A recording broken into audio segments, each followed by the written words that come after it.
this edition of Daily Trail Markers, a powerful labor union in Nevada announced on Thursday it will not endorse any Democratic candidates ahead of the state's caucuses. We're not going to endorse a candidate, a political candidate. We respect every single political candidate right now. We know they are great people. The Culinary Union is Nevada's largest labor organization. It also represents a huge number of immigrants with members from nearly 180 countries. The union includes 60,000 housekeepers, porters, and bartenders who work in Las Vegas casinos. For more on this and other news from the trail, let's bring in CBS News 2020 campaign reporters Alex Tin and Tim Perry. Alex is in Las Vegas, where he covers Nevada, and Tim is in Houston with the Bloomberg campaign. So, Alex, let's go ahead and start with you. Why did the Culinary Union decide not to endorse anyone? It seems like a lot of influence that they've decided just to throw away. Well, you have to understand that it's not like the Culinary Union is sitting out this contest. After all, what you saw both in the announcement today and we've seen for months from the labor group is that they've made very clear their stance on one key issue when it comes to the presidential contest, and that's Medicare for all single-payer health care proposals like the kind that are supported by Senator Bernie Sanders.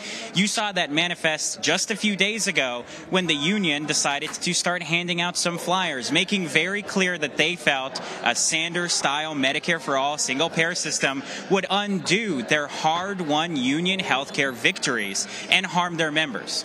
Now, to be clear, that is not the position of all of its fellow Unite Here Union locals. In fact, Unite Here Union locals just over the border in California and in Arizona have made endorsements of Bernie Sanders or Elizabeth Warren explicitly because they support Medicare for all and want a presidential candidate that will fight for it. So if anything, the story here is the Culinary Union's break from that Medicare for all position, their desire to not endorse a candidate that is backing Medicare for all, and them making very clear that while they respect all of the candidates, they just do not want their members to back a candidate that supports Medicare for all. So it's not that they're making an endorsement, it's like they're making an anti-endorsement. Almost, yes. All right. Well, Alex, also, Nevada Democrats say that they'll replace their caucus app with iPads and Google Forms in the wake of the mess that came out of the Iowa caucus. How is that also expected to work?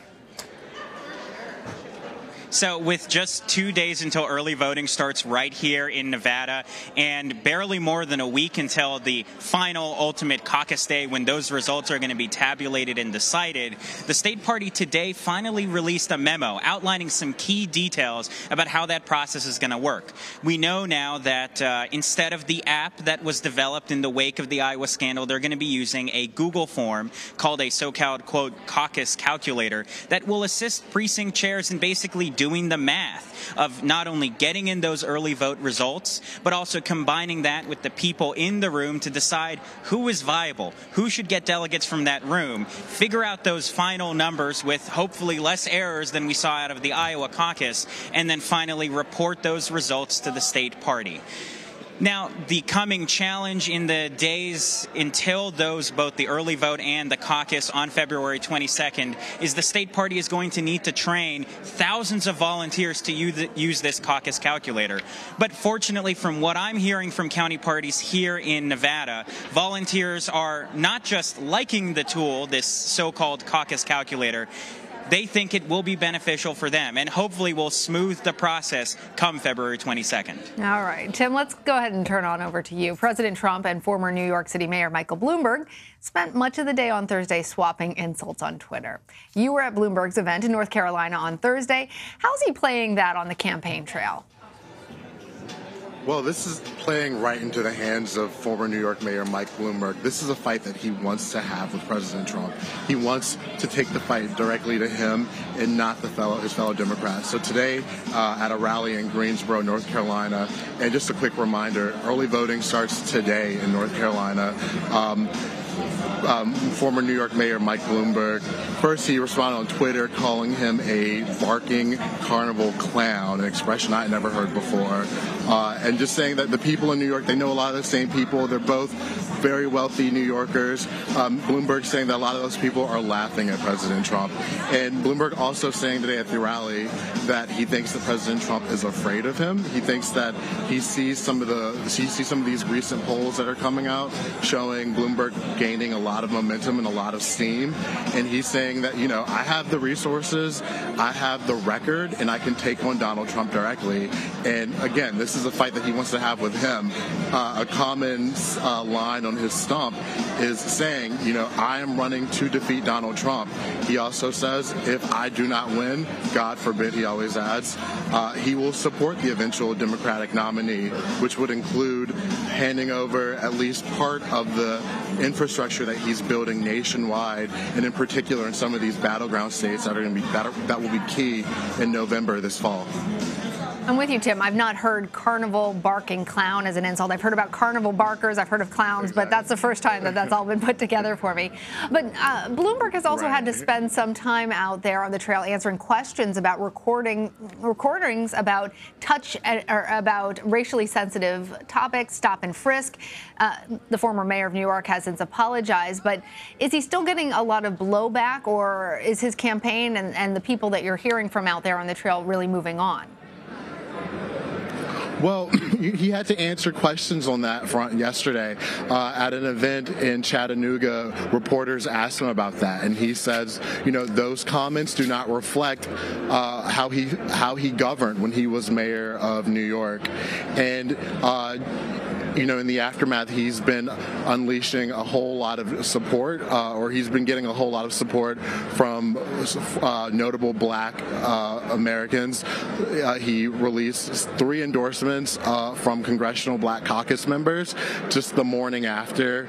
He had a whole list of black faith leaders who are all throwing their support behind him, and they're all saying, that's not our guy. We know him to have done a lot of good for the black community.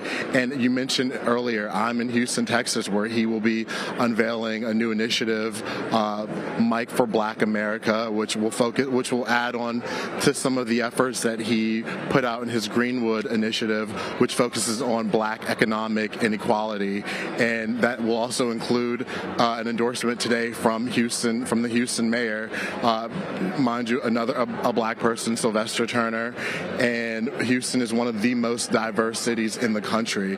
So while we are still talking about that, he's trying to move forward. And again, he received a lot of help from the president. Again, the president tweeted shortly after the audio leaked, he allegedly called Bloomberg a racist, and it made it possible for Bloomberg to, make the case again that he is in no way, shape, or form a racist, and was able to compare his record to that of the president's, who has in the past seen some problems with a lot of black voters. Yeah, Tim, it certainly seems like the Bloomberg campaign knew that they were going to have questions about stop and frisk, and seemed to have everybody ready to roll out their endorsement, particularly in the Congressional Black Caucus and among black leaders throughout the country. Alex Tin, Tim Perry, thank you both.